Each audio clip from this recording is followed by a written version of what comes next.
All right, तो चलिए शुरुआत करते हैं आपकी स्पिरिचुअल क्लास के बाद। Now we gonna work on our 3D। और हमने लाइट्स के बारे में प्रीवियस बात की थी। मैं अभी स्टैंडर्ड लाइट के लिए कोई बना बनाया प्रोजेक्ट नहीं ले रहा हूँ। रीज़न क्या है उस चीज़ का, या ले सकते हैं हम अनस की क्लास का एक मॉडल हम ले सकते हैं, क्योंकि उसमें हमने आर्नोल्ड के शेडर नहीं लगाए हैं। रीज़न यही है कि शेडर जो आर्नोल्ड के हैं ना, उनमें दिक्कत है।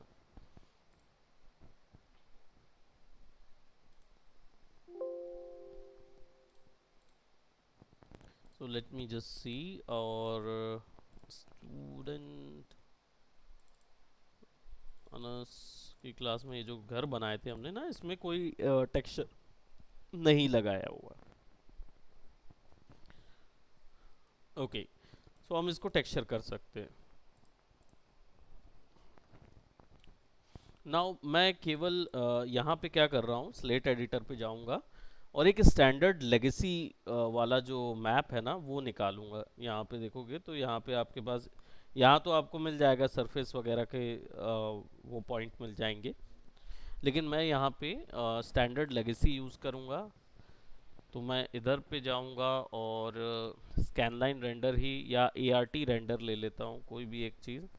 और ART रेंडर भी पुराने प्रकार के रेंडर सिस्टम है, उसमें टेक्सचर मैप वगैरह देखो, multi output channel text map text जो है वो नॉट सपोर्टेड है। अभी कुछ लगा तो इसमें है नहीं। ठीक, तो हम स्कैन लाइन में ही जाएंगे और स्टैंडर्ड लेगेसी ले लेंगे। ठीक, ये स्कैन लाइन रेंडर को सपोर्ट करने वाला है। ठीक, आप अर्नोल्ड में अर्नोल्ड लगाओ, इसमें इसका लगाओ, तो वो कभी आपका ना दिक्कत नहीं होगा। अब रही बात एक्सटीरियर की, मतलब एक्सटीरियर लाइट समझो इसको, क्योंकि हम आउटडोर लाइट बना रहे हैं ना। तो हमने प्रीवियस जो लाइट्स ऑप्शन देखे थे वो आपके पास कौन कौन से थे, टारगेट स्पॉट फ्री ये सब देखा था हमने। स्काईलाइट जो है ये एक्चुअल में आपका एक्चुअल लाइट होता है, मतलब स्काई के हिसाब से ये लाइट करता है। तो यहाँ पे जब क्लिक करता हूँ मैं, तो यहाँ पे मुझे एक डोम सा मिलता है, राइट। अगर मैं इसको यहाँ से रेंडर करूँ तो अभी फ़िलहाल रेंडर में कैसा आएगा, render the light object is not supported. ठीक है,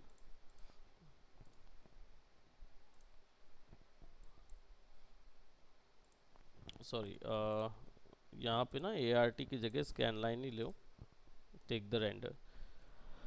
अब रेंडर आया तो सही, लेकिन सब फ्लैट रेंडर आया। रीज़न क्या था कि स्काईलाइट का मतलब होता है ये चारों डायरेक्शन से अंदर की तरफ 360 डिग्री लाइट फेंकता है। तो इसलिए आपका क्या होता है, शेडोज वगैरह नहीं बनती है। ठीक, तो वो सब तरफ से इक्वली लाइट जा रही है, इसलिए ये फ्लैट बन रहा है। तो आपको क्या करना होगा, थोड़ा सा इसमें ट्वीक करना होगा।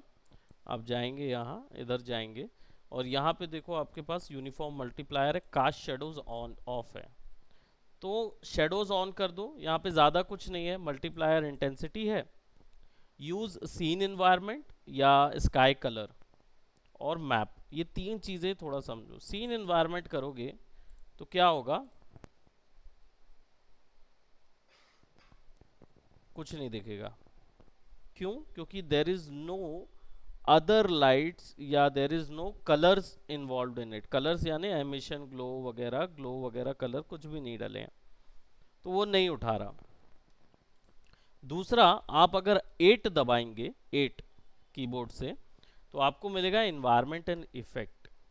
ठीक है, इसका मतलब क्या होता है, ये पूरे ओवरऑल सीन का एक्सपोजर कंट्रोल करेगा। एक्सपोजर क्या होता है, कैमरा वाले ब्राइटनेस आती है, वो एक्चुअली में पूरे सीन की वाइट वैल्यू होती है। वाइट वैल्यू बढ़ा दोगे तो ब्राइट दिखने लगेगा। इसका कैमरा की अगर टेक्निक पे बात करें तो एक्सपोजर का मतलब ये होता है जो छेद होता है उसके अंदर से कितनी लाइट एंटर दे दे। जितनी ज़्यादा लाइट एंट्री करोगे उतना ब्राइट इमेज बनेगी। ठीक है, तो उसको कंट्रोल कर सकते हैं। तो यहाँ पे क्या एक्सपोजर है ही नहीं, इसके कारण से वो पूरा ब्लैक आ रहा है। ऊपर का जो पैरामीटर है अभी इसको थोड़ी देर के लिए भूल जाओ, क्योंकि ये जो है ये किसी इमेज को यहाँ डालोगे ना स्पेसिफिक टाइप की, तो पूरा राउंड इमेज बनेगा, पूरा वो इमेज से लाइट ले लेगा। नो एक्सपोजर कंट्रोल से हटा के मैं इसको लीनियर या फिजिकल कैमरा एक्सपोजर भी डाल सकता हूँ, तो मैं इसको ऑटोमेटिक एक्सपोजर कंट्रोल पे डाल रहा हूँ। इससे क्या होगा, मैं रेंडर करके चेक कर सकता हूँ। यहाँ पे रेंडर प्रीव्यू है, I check it up and you can see there is none currently available, क्योंकि सीन एनवायरनमेंट ले रहा है और सीन एनवायरनमेंट में अभी कुछ नहीं है। मैं इन्वायरमेंट में कुछ डाल देता हूँ, तब मुझे वो मिल जाएगा। अब इन्वायरमेंट में क्या जाता है मालूम है, यहाँ पे एक इन्वायरमेंट की इमेज जाएगी, कोई भी इन्वायरमेंट की इमेज। अब इन्वायरमेंट की इमेज क्या होती है, 360 इमेज सुने हो, 360 डिग्री इमेज जो होती है वो HDRI इमेज कहलाती है, high dynamic range image, HDRI। जब आप इधर पे HDRI लगाते हो तब वो उस इमेज में से लाइट लेना शुरू कर देता है, तब वो फिजिकल एक्सपोजर वगैरह कंट्रोल करेगा। ठीक। So how do you pick that, click करिए, आपको गूगल में मिल जाएगी HDRI इमेजेस। इसका फॉर्मेट HDR का होता है। तुम ना ऐसे कर सकते हो, यहाँ पे HDR टाइप करो तो HDRI इन्वायरमेंट आएगा। ये बना बनाया इन्वायरमेंट इसके अंदर होता है, हम इसको ले सकते हैं।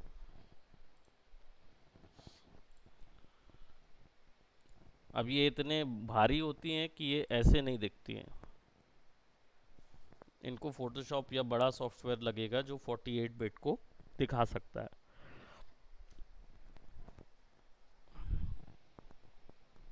ठीक है, ये 360 डिग्री इमेजेस होती हैं। इनमें क्या है, लाइट की इंफॉर्मेशन ऑलरेडी डली होती है, तो इमेज के हिसाब से वो पूरे ऑब्जेक्ट को लाइट कर देता है। आई press open, now you can सी कि वो पीछे बैकग्राउंड दिखाने लगा। Now again do the render preview, वो लेट हो गया, यहाँ लेट हो गया तो यहाँ भी लेट हो जाएगा। चलो देखते हैं।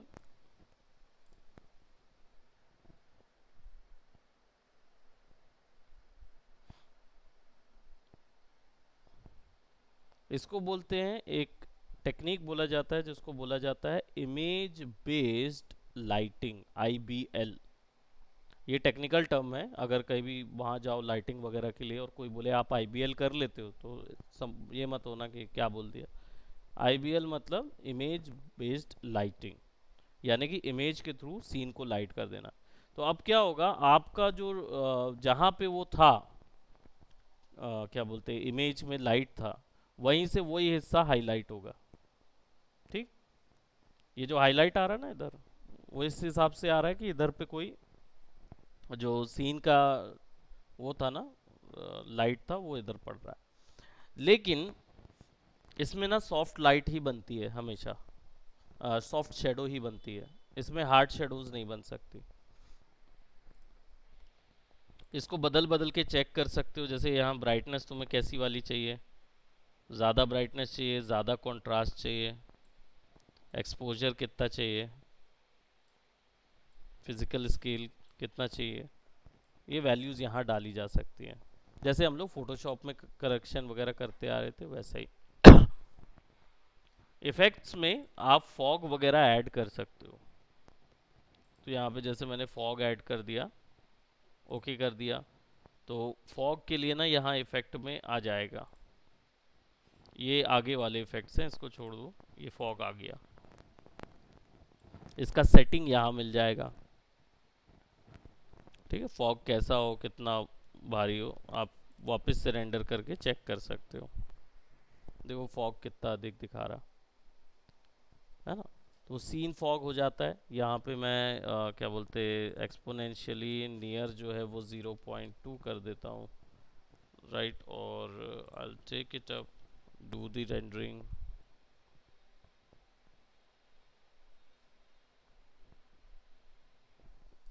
स्केप से जो आपका ये है वो इंटरप्ट हो जाता है रेंडर प्रोसेस।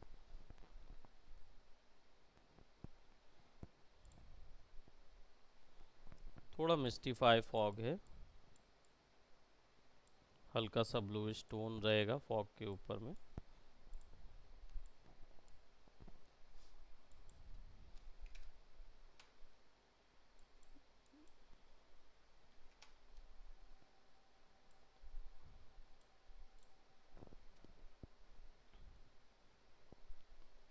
ठीक है, फार की वैल्यू जो है वो 10 करो,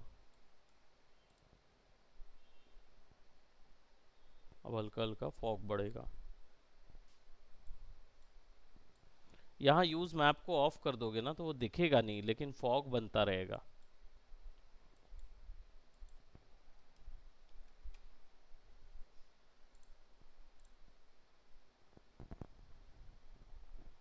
ये देखो, nicely blue tone with fog.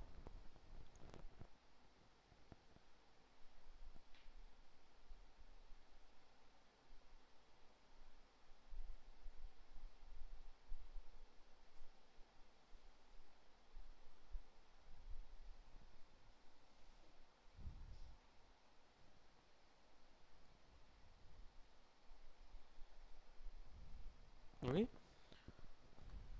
समझ आया लाइट?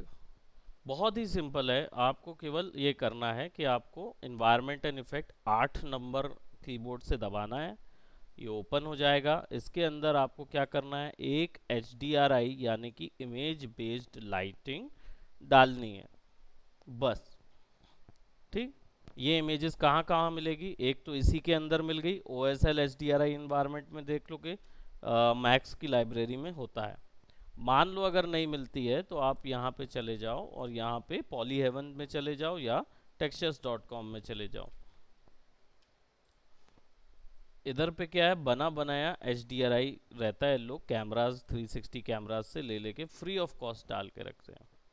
तो जितना ज़्यादा क्लियर HDRI, जितना हायर रेजोल्यूशन, उतना ज़्यादा इंफॉर्मेशन ग्रास्प करेगा।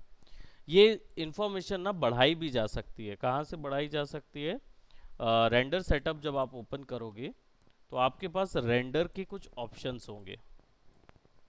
यहाँ पे देखो कुछ टैब दिख रहे हैं, रेंडरर, रेंडर एलिमेंट, रे ट्रेसर, एडवांस लाइटिंग। अब कॉमन जो है ये तो आपका फ्रेम के लिए है, जो आपका फ्रेम बनता है ना, इसके लिए ये कॉमन होता है।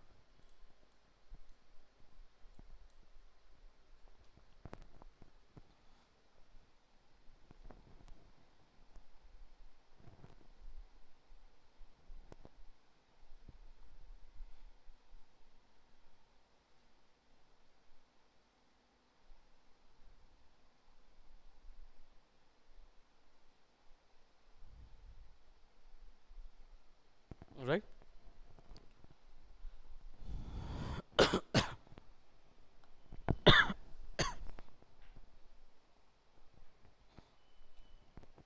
ये कॉमन होता है जो आपका फ्रेम से रिलेटेड होता है, यानी कैसी इमेज चाहिए, कितने साइज में इमेज चाहिए, वो इधर आएगा। यहाँ पे क्या है, टाइम आउटपुट आपको पता है कॉमन पैरामीटर्स में क्या क्या आता है। यहाँ पे आपका एनिमेशन के सेगमेंट आ जाते हैं। आप एक्टिव सेगमेंट करोगे तो 0 to 100 फ्रेम्स तक का एनिमेशन निकाल सकते हो। रेंज दे दोगे तो 0 to 100 अपनी मर्जी से, 0 to 10, 0 to 20 तक का दे सकते हो।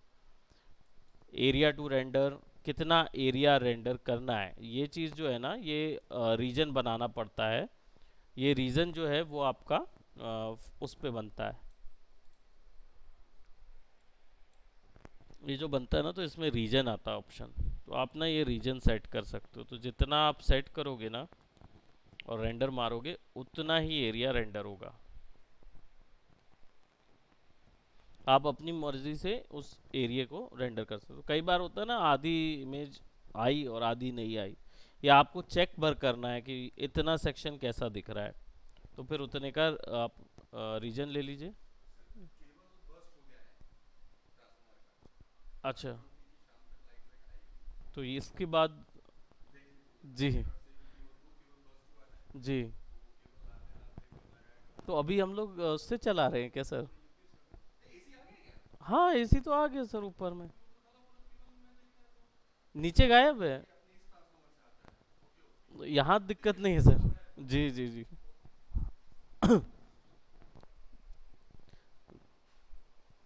अपना काम नहीं रुकेगा। हालेलुया। तो यहीं तुम्हें दिख जाएगा, तो देखने वाली आंख चाहिए, समझे? तो अब देखो यहाँ पे क्या हो रहा है, तुम्हारा ये तो एरिया ऑफ रेंडर है, कितना एरिया तुमको चाहिए वो मिल जाएगा। तो इसको जनरली ये व्यू पे रहता है, तो पूरा एरिया रेंडर होता है। एच डी टी वी चाहिए क्वालिटी, ये तो आफ्टर इफेक्ट में मैं बहुत अच्छे से समझा चुका हूँ। तो आई एम नॉट श्योर कि आप लोग को कोई क्वेश्चन आएगा इस चीज़ में। ठीक है, कुछ अलग अलग आएंगे, बट ये जो एनामॉर्फिक वगैरह ये लेंसेज की बात कर रहा है, तो इनका साइज़ जो होगा वो बहुत वाइड होगा। आप ले सकते हो वाइड की स्क्रीन, अगर आपको लेना है तो उस पर ले सकते हो। यहाँ देखो ये ऑप्शन जो है ना, ये एक्चुअली रेंडरिंग ऑफ ज्योमेट्री से रिलेटेड ऑप्शन है। एटमॉस्फेयर्स ऑन करेंगे ना, तो वो इधर की इन्वायरमेंट की बात कर रहा है कि एटमॉस्फेरिक इन्वायरमेंट में कुछ है तो डालेंगे। जैसे अभी हमने डाला ना ये एटमॉस्फेयर में फॉग, उसको रेंडर करना है तो इधर से, इफेक्ट को रेंडर करना है तो इधर से। इफेक्ट में अभी हमने कुछ और डाला नहीं है, तो हम डालेंगे तब वो जाएगा। डिस्प्लेसमेंट कैलकुलेट करना है कि नहीं करना है। क्या होता है डिस्प्लेसमेंट, जो मैंने बताया था टेक्सचरिंग के वक्त में, हाइट मैप जो होता है ना वो डिस्प्लेसमेंट मैप कहलाता है।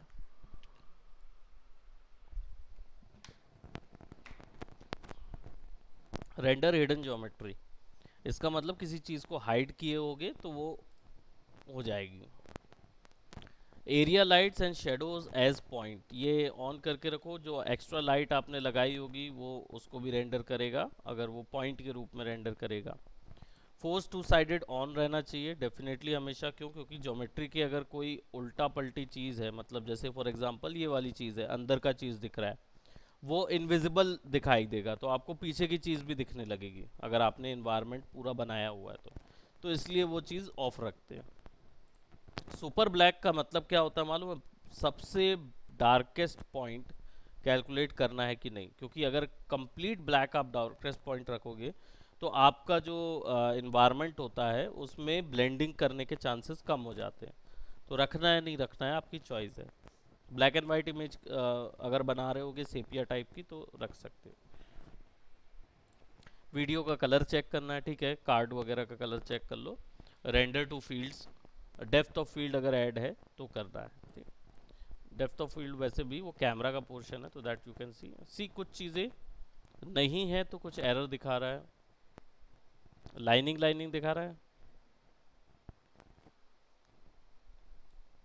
अब देखो ये फील्ड के कारण होता है, डिफरेंट डिफरेंट फील्ड्स में रेंडर ले रहा है वो। ठीक, अब ये रेंडर जाता कहाँ है? ये रेंडर जाएगा रेंडर आउटपुट पे। बाय डिफ़ॉल्ट जो रेंडर आउटपुट सेट होगा वो आप यहाँ से फाइल्स पे क्लिक करोगे ना तो यहाँ मिलेगा आपको, ये C user document 3ds Max 24 render output scenes के अंदर यहाँ पे मिलेगा। That is also there. Format जिस फॉर्मेट में सेव करना है नाम दे दो, कुछ और डालने की ज़रूरत नहीं, वो कि वैसी का वैसे ही आएगा। अब यहाँ पे यूज़ एडवांस लाइटनिंग ऑप्शन ये तब के लिए है, वैसे ऑन करके रख सकते हो जब हम क्या बोलते एडवांस लाइटिंग या रे ट्रेसिंग जैसी स्पॉटलाइट वगैरह जो हैं, जो कि हमको ये अथॉरिटी देती हैं कैलकुलेट करने की, उनसे अगर हम करते हैं तो।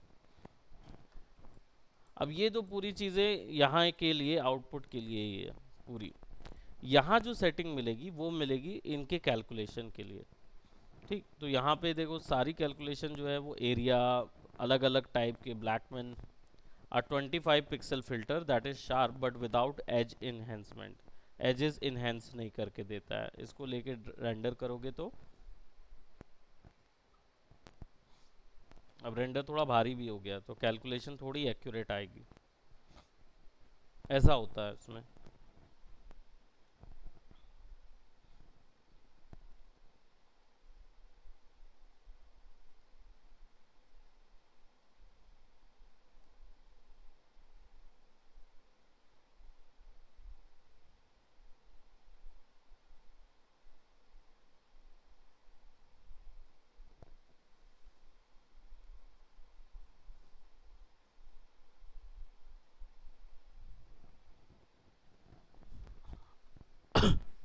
हार्डली अंतर समझ में आते हैं, पर वो किसी किसी में जब बहुत ज़्यादा रेंडरिंग करने लगोगे ना तो तुम फिर पकड़ पाओगे वो चीज़ को।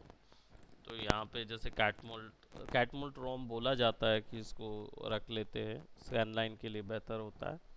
तो ये देख सकते हो कौन सा वाला करना है करके। Computes anti aliasing using a variable size area filter. Anti alias यानी एजेस में जो ब्लर होती है उसको भी कंप्यूट करता है, वो कैलकुलेट करता है। Disable all samplers, definitely sampling enable global super sampler. Sample का टर्म का मतलब ही होता है कि वो आपके रेंडर पे बार बार एनालिसिस करेगा। तो आप जितनी ज़्यादा वैल्यू देंगे उतना एक्यूरेट आपको वैल्यू आएगी। मतलब उतना accurate shadow calculation, reflection calculations, ये सारी वैल्यूज़ उतनी एक्यूरेट आएगी।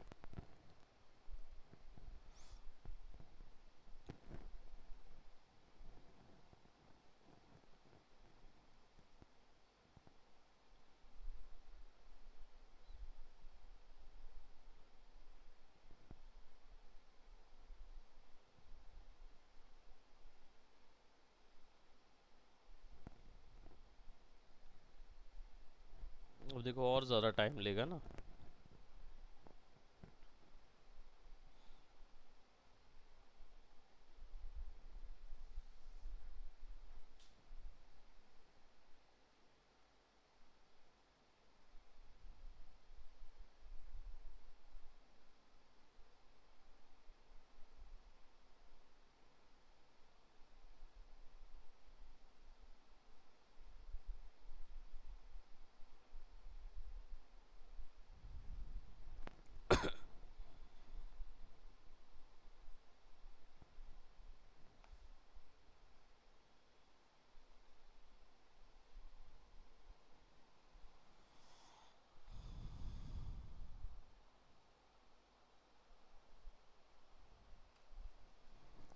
ओके, ये क्लियर हुआ?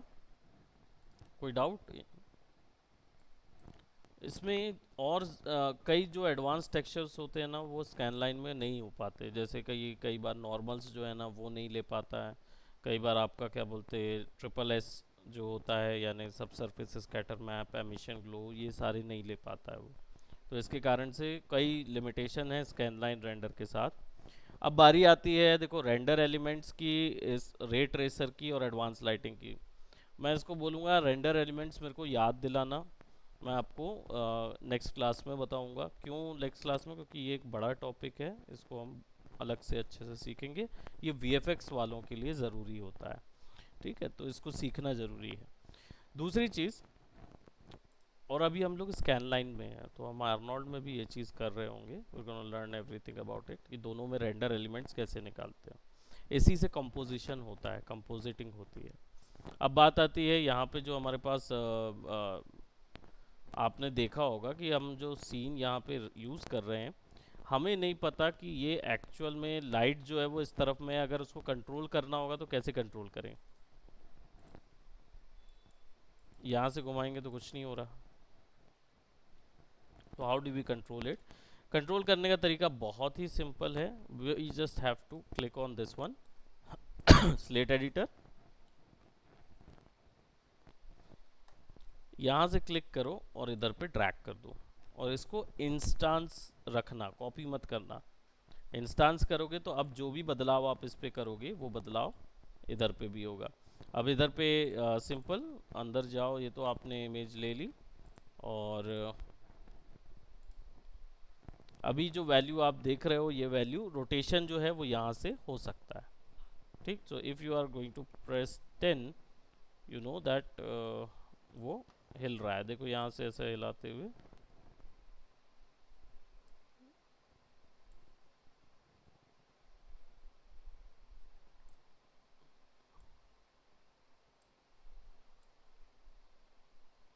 ठीक? अब लाइट देखो मैंने इधर लगा दिया,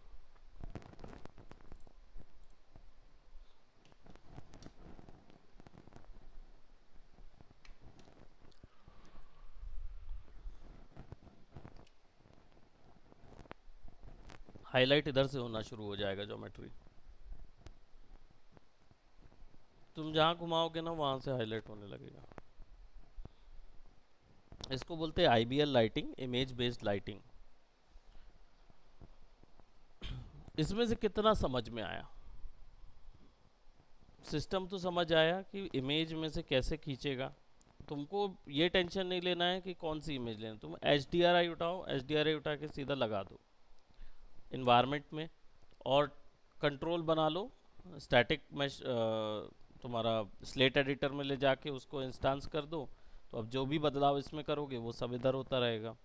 तो तुम अपनी मर्जी से लाइट सेट कर लोगे, पहली चीज़। अब इसके बाद टेक्सचरिंग तो तुम्हें पता ही है, टेक्सचर आउटपुट आ जाएगा। तीसरा तुम्हारा यहाँ से लाइट मारी जा सकती है, यानी तुम एक्स्ट्रा स्पॉट लाइट वगैरह बना सकते हो, ताकि अगर तुमको कहीं स्पेशल बाउंस चाहिए तो कर लो। एक चीज़ बस इसमें ड्रॉबैक है, वो है हार्ड शेडोज़ का। शेडोज़ नहीं बनती हार्ड, हर चीज़ सॉफ्ट शेडो बनेगी, क्योंकि स्काई लाइट है, चारों तरफ से लाइट पड़ रही होती है। तो वो बस एक ड्रॉबैक है जो कि आपको इसमें मिलेगा। ये देखो जस्ट पीछे लगाया तो बर्न हो रहा है पूरा उसमें, तो मल्टीप्लायर की वैल्यू कम करोगे तो वो हो जाएगा। तो मुझे नहीं लगता कि तुम्हें इसमें डाउट है कोई चीज़ या आएगा। एक दो बार ट्राई कर लेना, है ना, तो ब्रश अप हो जाएगा, वीडियो देख लेना तो क्लियर हो जाएगा। ठीक, इसको यहीं तक करते हैं। So that will be for today.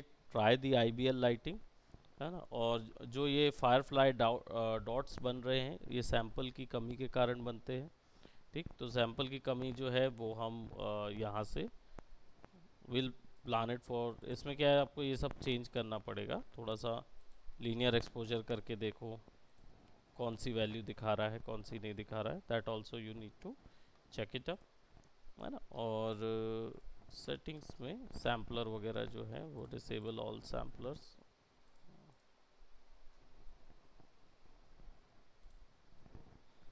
Alright, so that's it for today.